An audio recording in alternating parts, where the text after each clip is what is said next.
à l'occasion du centenaire de l'école industrielle. L'école industrielle de Soigny qui avait été créée par les carrières de Soigny et la commune.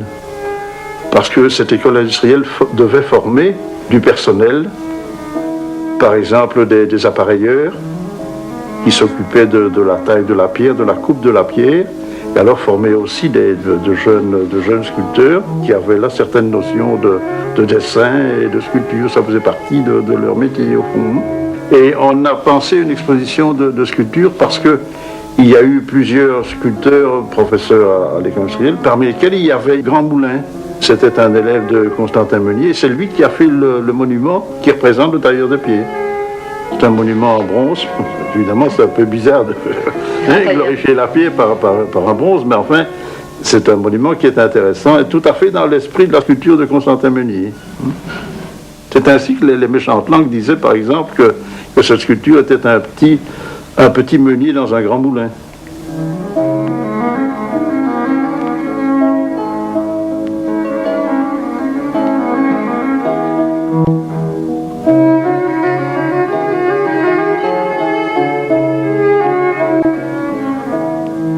La pierre, elle venait des carrières de Soigny.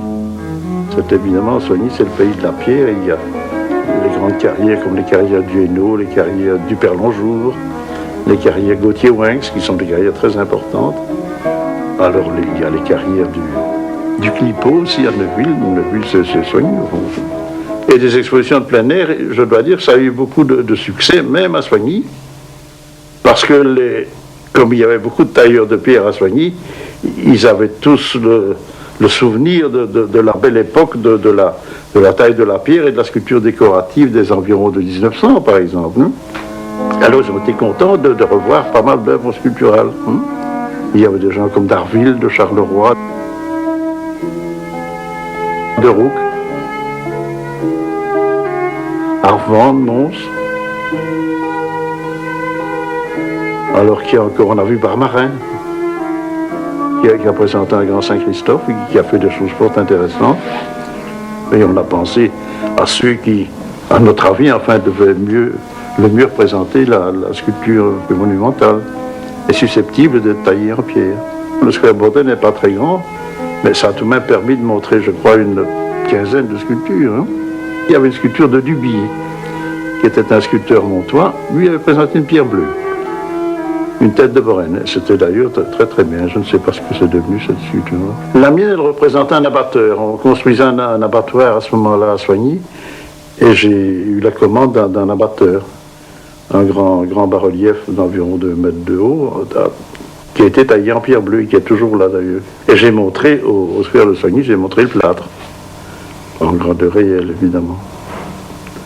Les sculpteurs étaient intéressés par la sculpture monumentale à ce moment-là, parce que après la guerre, on s'imaginait qu'on allait reconstruire, et on a reconstruit, et certains ont tout de même eu des commandes pour le bâtiment.